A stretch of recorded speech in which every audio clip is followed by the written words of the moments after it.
నారా లోకేష్ గారు నమస్తే సార్. మాది కాకినాడ జిల్లా గండేపల్లి మండలం ఎల్లమెల్లి సార్. నేను కోయిట్కి వచ్చి 7 నెలలు అవుతుంది సార్. నాకు 3 పిల్లలు సార్. 2 ఆడపిల్లలు, 1 బాబు. నేను పిల్లల్ని మా అమ్మకి ఇచ్చి కోయిట్కి వచ్చాను సార్. మా అమ్మకు కూడా ఒంట్లో బాగోదు సార్. మా అమ్మకి అప్పచెప్పి పిల్లల్ని చూసుకుంటుందని ఇక్కడికి వచ్చాను. నా భర్త చనిపోయి 6 సంవత్సరాలు అవుతుంది. పిల్లల్ని పెంచుకోవడం కోసం, పోషించుకోవడం కోసం నేను కోయిట్కి వచ్చాను. ఈ ఏజెంట్ని పట్టుకున్న మొత్తం ఏజెంటు మోసం చేశాడు సార్.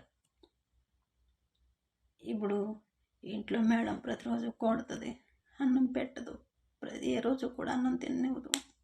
పని ఒక బాబుని చూసుకోవాలి, ఇంకో మనిషి ఉంటుంది పని చేసుకోవడానికి అని చెప్పిన మనిషి తీసుకొచ్చి ఇంట్లో చాలా జనం ఉంటారు, అందరికీ నేనే చెయ్యాలి, పని అంతా నేనే చెయ్యాలి. ఇలా మోసం చేశారని ఏజెంట్ని అడిగితే ఫోన్ బ్లాక్ లిస్ట్లో పెట్టుకుంటున్నాడు. వేరే నెంబర్ నుంచి చేసినా కానీ 2 లక్షలు కట్టు, 2 లక్షలు కడితే పంపిస్తాను అనేసి అన్నాడు సార్.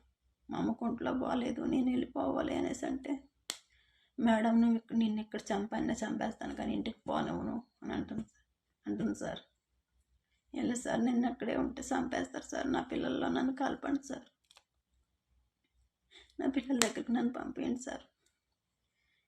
మీరు పంపిస్తారని ఇప్పుడు మిమ్మల్ని సంప్రదిస్తున్నాను సార్. లోకేష్ సార్, నన్ను ఎలాగైనా ఇంటికి పంపించండి సార్. నాకు ఏ రోజు అన్నం పెడతలేదు సార్. నన్ను హింసించేస్తుంది సార్, హింస చేసేస్తుంది. 7 నెలల నుంచి కూడా టార్చర్ చేసేస్తున్నారు. ఏమైనా మాట్లాడదామన్నా భయంకరంగా బాధ పెట్టేస్తున్నారు. ఒకసారి అయితే రూమ్లో పెట్టేస్తారు సార్. నాకు అన్నం పెట్టరు సార్.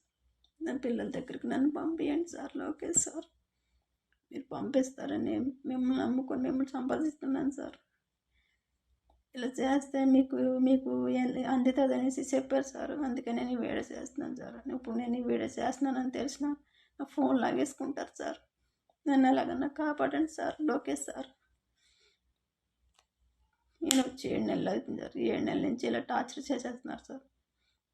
నేను ఇక్కడ నోరు చేసి ఇప్పుడు ఈ వీడియో కూడా చేయలేకపోతున్నాను సార్ గట్టిగా.